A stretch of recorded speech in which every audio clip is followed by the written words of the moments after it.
फिर फिर आपको पता है? अच्छा बताओ, ये फिर जो वर्ड है वो क्वेश्चन है या इंस्ट्रक्शन है? क्वेश्चन। मतलब ये कितना अच्छा वर्ड है कि ये दोनों तरह से काम करता है, क्वेश्चन की तरह भी, इंस्ट्रक्शन की तरह।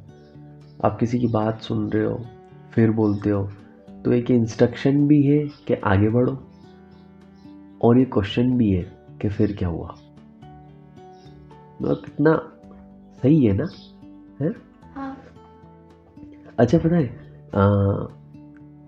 ये फिर है ना, एक चीज मैं आपको एक्सप्लेन करता हूँ। मान लो कि दो लोगों के बीच कोई कॉन्वर्सेशन चल रहा है, ठीक है?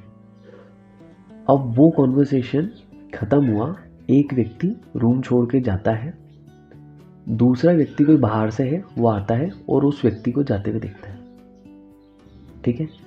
लेट्स सपोज किसी भी दो दोस्तों के बीच में हो रहा है, तो एक दोस्त घर जा रहा है वापस, ठीक है, और दूसरा दोस्त एंटर करता है, रूम में आता है, और जो अंदर पहले से एक फ्रेंड था वो अपनी स्टोरी सुनाना स्टार्ट करता है कि यार हम दोनों के बीच में ऐसी ऐसी बातें हुई।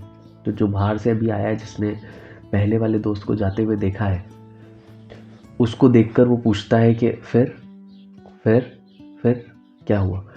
तो पता है यहाँ पे ना दो फिर अलग अलग लोगों के अलग अलग तरीके से होंगे। कैसे पता है? मान लो कि एक थर्ड पर्सन है जो बाहर से आया है, जिसको पूरी स्टोरी नहीं पता है, तो वो आपकी स्टोरी सुनेगा, ठीक है? और जिस मोमेंट पे आके लास्ट में आप बोलोगे ना फिर वो व्यक्ति यहाँ से चला गया, फिर वो मेरा फ्रेंड अभी तुम्हारे सामने चला गया, जब आप ऐसे बोलोगे ना, तब उस व्यक्ति के अंदर के फिर वाले क्वेश्चन खत्म हो जाएंगे, ठीक है?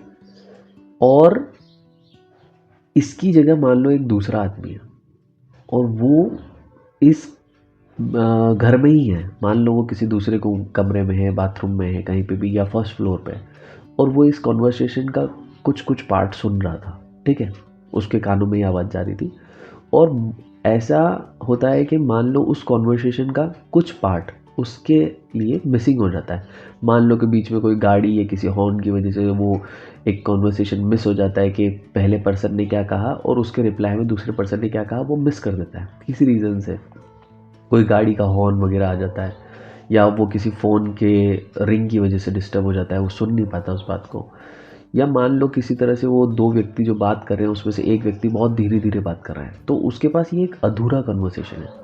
तो जब आप उसको स्टोरी सुनाओगे ना, तो उसके क्वेश्चन में भी फिर जो आएगा ना, वो क्वेश्चन की तरह होगा। वो क्वेश्चन होगा कि फिर उसके बाद क्या हुआ, फिर उसके बाद क्या हुआ।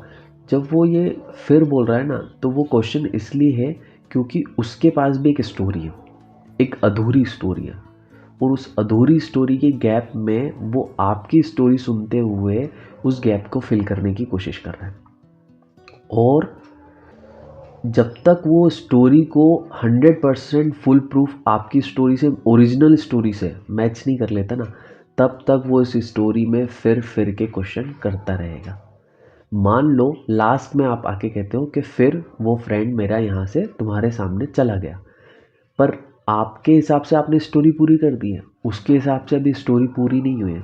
स्टोरी में कहीं कहीं गैप था, क्योंकि आपने स्टोरी बहुत आगे पीछे सुनाई थी, कुछ वर्ड आप खा गए थे, मतलब मिस कर गए थे, और उसने वो वर्ड सुने थे, उसके दिमाग में, उसके जहन में वो शब्द हैं कि यार ऐसा शब्द कहा गया था, उसका रिप्लाई क्या आया वो तो मैंने सुना ही नहीं, और वो इन्होंने बताया नहीं। तो आपने अपनी साइड से स्टोरी एंड कर दी है, पर इसके सवाल अभी खत्म नहीं हुए, तो इसके फिर ना चलते रहेंगे। आपने देखा रेलवे स्टेशन पे एक बड़ा सा प्रिंटर होता है जो टिकट प्रिंट करता है, तो वो बैक एंड फोर्थ दोनों तरफ चलता है, जब तक वो टिकट पूरा प्रिंट नहीं हो जाता टॉप से बॉटम की तरफ, तब तक वो लेफ़्ट राइट मूव करता रहता है। इसके फिर के सवाल है ना, वो उसी तरह से चलते रहेंगे, और तब तक चलते रहेंगे जब तक ये अपनी स्टोरी का 100% मैच आपकी ओरिजिनल स्टोरी से नहीं कर लेता, और इसके सवालों के सारे जवाब इसको मिल नहीं जाते।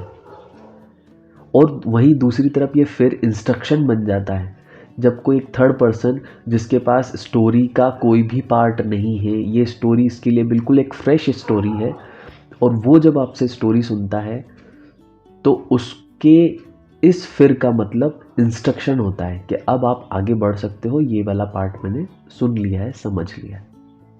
तो अगली बार जब किसी के फिर आपके सामने ख़त्म नहीं होना, तो आप ये समझने की कोशिश करना कि उसके ये फिर सवाल हैं या एक इंस्ट्रक्शन है आगे बढ़ने के लिए।